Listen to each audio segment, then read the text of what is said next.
Student, I am Abhinandan Kumar. Welcome to my YouTube channel AB Tutorial.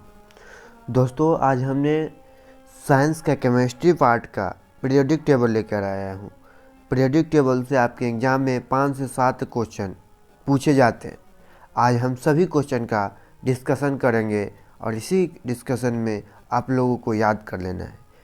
जिन बच्चों को याद नहीं है वो याद कर लेंगे, जिनको है बहुत अच्छा है और उनमें रिवीजन हो जाएगा। दोस्तों, आप लोग का एग्ज़ाम परसों से है। हमने जो बचे समय में जो मुझे लगा वो हमने किया आपके लिए। 2 दिन बचे हैं। मैं आज आप लोगों के लिए ट्रायगोनोमेट्री का प्रूव करने वाला क्वेश्चन लेकर आऊँगा। तो दोस्तों, यह पीरियोडिक टेबल में फर्स्ट क्वेश्चन बनता है आप लोगों के लिए। फर्स्ट क्वेश्चन बनता है कि आवर्त किसे कहते हैं। आवर्त और वर्ग किसे कहते हैं और वर्ग किसे कहते हैं।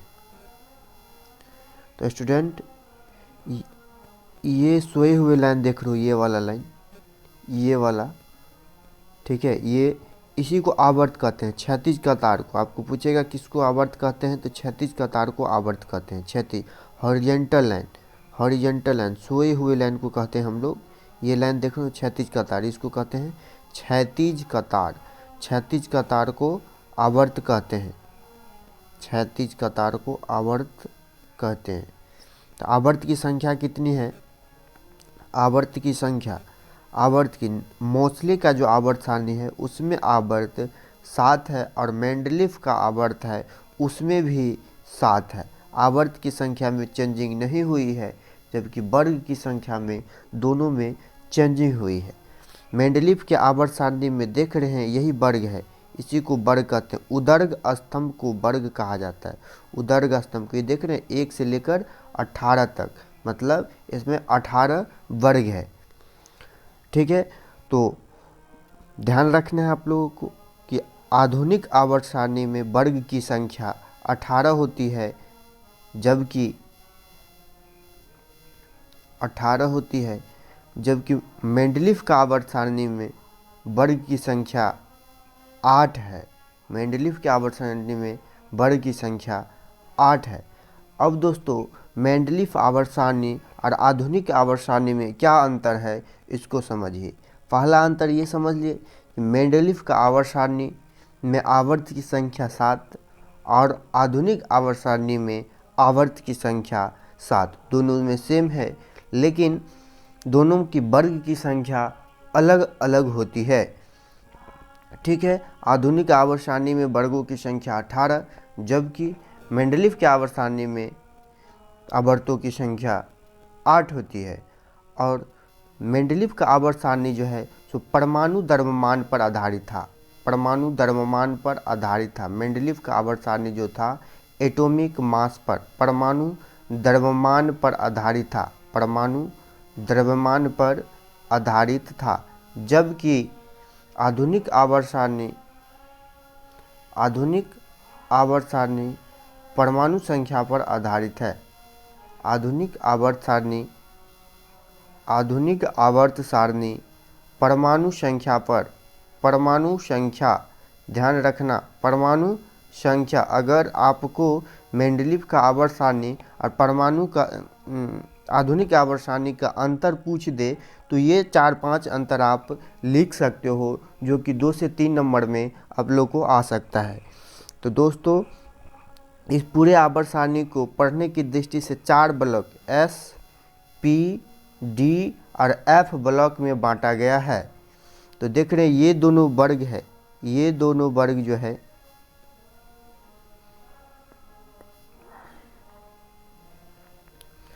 ये दोनों जो वर्ग है देख रहे हैं, पीरियोडिक टेबल इधर है आप लोगों का।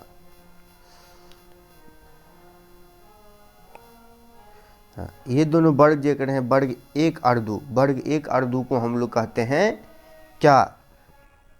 S ब्लॉक कहते हैं, इसको S ब्लॉक कहते हैं। और ये 13 से 18 तक के वर्ग है, उसको हम लोग P ब्लॉक कहते हैं।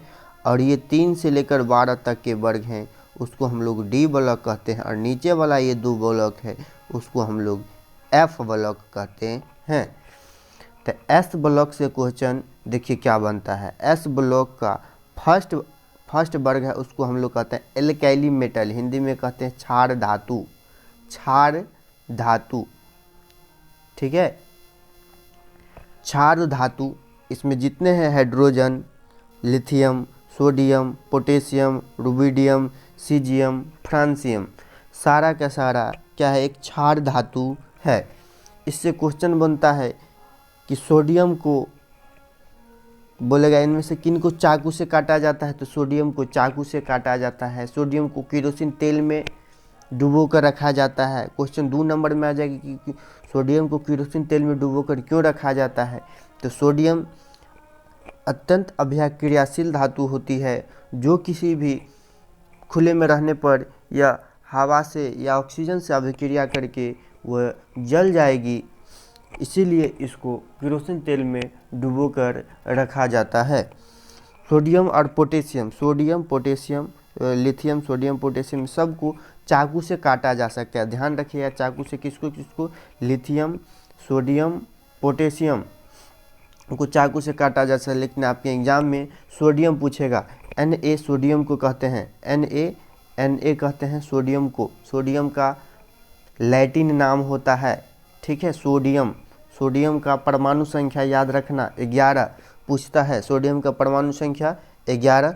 सोडियम का अगर संकेत पूछ दे तो Na, अगर आपके एग्जाम में यह भी रहे कि चाकू से किन्हें काटा जाता है, सोडियम नहीं देकर Na लिखे रखे, पोटेशियम लिखे रहे, O ऑक्सीजन लिखे रहे, तो Na मारना है, ठीक है। डी ब्लॉक को हम लोग कहते हैं संक्रमण धातु, संक्रमण, डी ब्लॉक को हम लोग कहते हैं संक्रमण धातु। डी याद रखना, बोलेगा संक्रमण धातु किसे कहते हैं, तो डी ब्लॉक के सदस्य को संक्रमण धातु कहते हैं।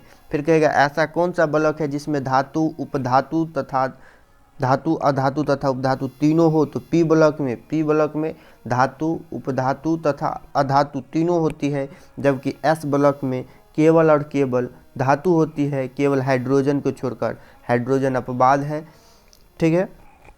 तो ये भी क्वेश्चन पूछ सकता है ऐसा कौन सा धातु है जो एस ब्लॉक में है, तो केवल और केवल हाइड्रोजन है और बाकी सभी धातु है।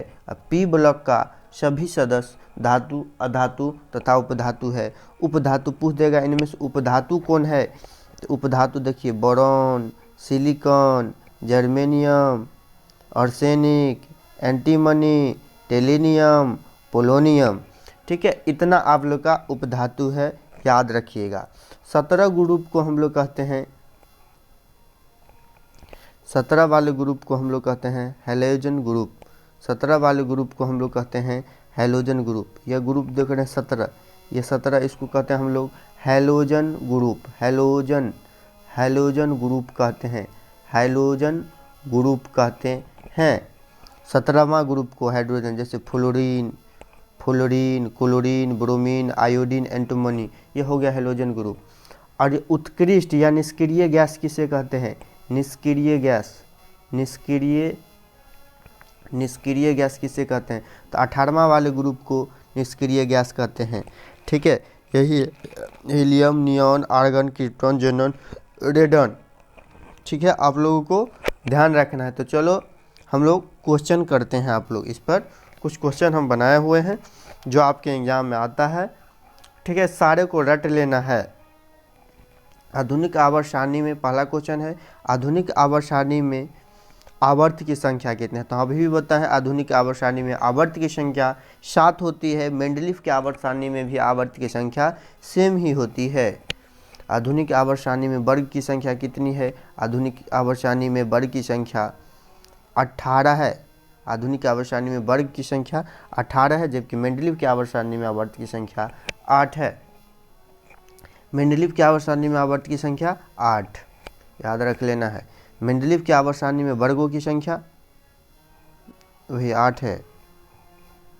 तिर्यक नियम किसने दिया, डोबेराइनर साहब ने तिर्यक नियम दिया था, या इसे ट्राइड रूल भी कहते हैं। तिर्यक नियम या ट्राइड रूल भी इंग्लिश में कहते हैं।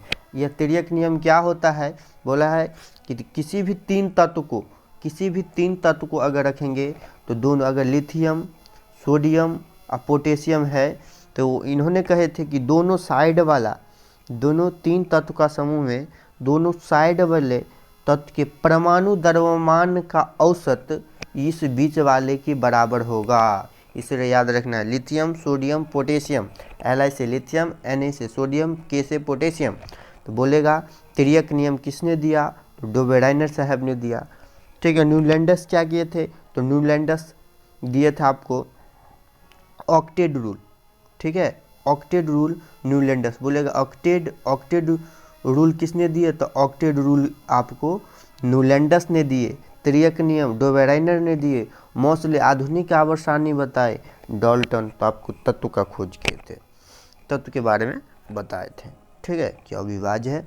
ऑक्टेट रूल क्या होता है? जिस तरह ट्राइड रूल में बताए थे कि 3 का सदस्य होगा और लास्ट छोर का फर्स्ट और थर्ड वाले का जो परमाणु द्रव्यमान का योग का औसत होगा बीच वाले, उसी तरह न्यूलैंडस बताए थे कि किसी 8 समूह 8 तत्व लेंगे तो पहले का गुण जो है सो 8 के गुण का मिलेगा, लेकिन यह कैल्शियम तक जाते जाते यह इसका अस्तित्व खत्म हो गया। कैल्शियम के बाद यह रूल लागू तत्वों पर नहीं हुआ, इसीलिए इस न्यूलैंडस का अष्टक नियम को खत्म कर दिया गया और फिर मेंडलीफ आके वो अपना आवर्त सारणी बनाए थे। अष्टक नियम किसने दिया या ऑक्टेट रूल किसने दिया? तो न्यूलैंडस। याद रखना है आधुनिक आवर्त सारणी में किस समूह में हैलोजन रखा गया है? तो 17वां समूह में हम बताए थे कि 17वां समूह इसके सदस्य है फ्लोरीन, क्लोरीन, ब्रोमीन, आयोडीन। इतना याद रखना है आप लोगों को। आधुनिक आवर्त सारणी में समूह के तत्वों का बाहरी कोश पूर्ण रहता है। तो बाहरी कोश किस में रहता है? पूर्ण 18वां में, जिसे हम लोग उत्कृष्ट गैस कहते हैं या निष्क्रिय गैस, या किसी से अभिक्रिया नहीं करती, या इसी का नाम है निष्क्रिय गैस या निष्क्रिय गैस कहते हैं। किस ब्लॉक के तत्व को संक्रमण तत्व कहा जाता है? डी ब्लॉक को। बताए थे कि डी ब्लॉक को संक्रमण तत्व कहा जाता है। कमरे के ताप पर द्रव अवस्था में पाए जाने वाला धातु, कमरे के ताप पर द्रव अवस्था में पाया जाने वाला धातु होता है पारा। ठीक है, इसको अंग्रेजी नाम है मरकरी। थर्मामीटर में जो रहता है, ठीक है, उजला उजला, उसी को कहते हैं चमकीला। कमरे के ताप पर द्रव अवस्था में पाए जाने वाला अधातु, देखो यहाँ पर धातु पूछा तो पारा, अधातु तो ब्रोमीन, अधातु तो ब्रोमीन। चलिए, चाकू से काटे जाने वाला धातु तो सोडियम। चाकू से काटे जाने वाला धातु सोडियम, पोटेशियम, लिथियम सब होता है। 4 धातु वाला जितना सब चाकू से काटा जा सकता है, लेकिन आपको सोडियम याद रखना है। सोडियम बहुत ही इम्पोर्टेंट है, आपके एग्जाम में वही पूछते हैं। उनके पूछने का मतलब भी सोडियम ही रहता है। केरोसिन तेल में डुबो कर रखा जाने वाला यह भी सोडियम ही है। केरोसिन तेल में यह भी सोडियम ही है। केरोसिन तेल में डुबोकर किसको रखा जाता है? सोडियम को।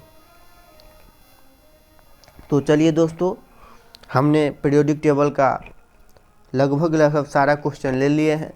इससे आपके एग्जाम में एक भी क्वेश्चन नहीं छूटेंगे। अगर आपको 5 नंबर में भी पूछ दे कि आधुनिक आवर्त सारणी या मेंडलीफ की आवर्त सारणी क्या है, वो भी बता सकते हो। अंतर पूछे वो भी बता सकते हो। डोबेराइनर का तिर्यक नियम पूछे वो भी बता सकते हो। न्यूलैंडस का अष्टक नियम पूछे वो भी बता सकते हो। आवर्त की संख्या कितनी है, वर्ग की संख्या कितनी है, सारा कुछ बता सकते हो। आप इसको एक बार देख लीजिए, ज़्यादा टाइम अभी वीडियो पर नहीं देना है, बस एक बार देख के याद है तो सही है, नहीं याद है तो आप लोग उसको याद कर लेंगे, क्योंकि आपका एग्ज़ाम साइंस पेपर कल के बाद, आज होगी आपको 15, 16, 17, 18 को है, 17 मैथ का है। मैथ का तैयारी कीजिए। हमने जो कुछ भी इस डाला हुआ है, जैसे निर्देशांक ज्यामिति का सारा डाल दिया गया है, एपी का कुछ डाले हुए हैं, वास्तविक संख्या का कुछ डाले हुए हैं, और ट्रायगोनोमेट्री अभी चल रहा है। ट्रायगोनोमेट्री का 2 टॉपिक मान सारणी वाला और साइन कॉस का रिलेशन पर जो क्वेश्चन पूछता वो हमने करवा दिया है। आज हम प्रूव करना सिखाएंगे, और प्रूव को आप लोग को रट लेना है, ताकि आपको। Thank you very much. आप लोग पढ़िए, आप लोग को ज़्यादा टाइम हम नहीं लेंगे। Thank you.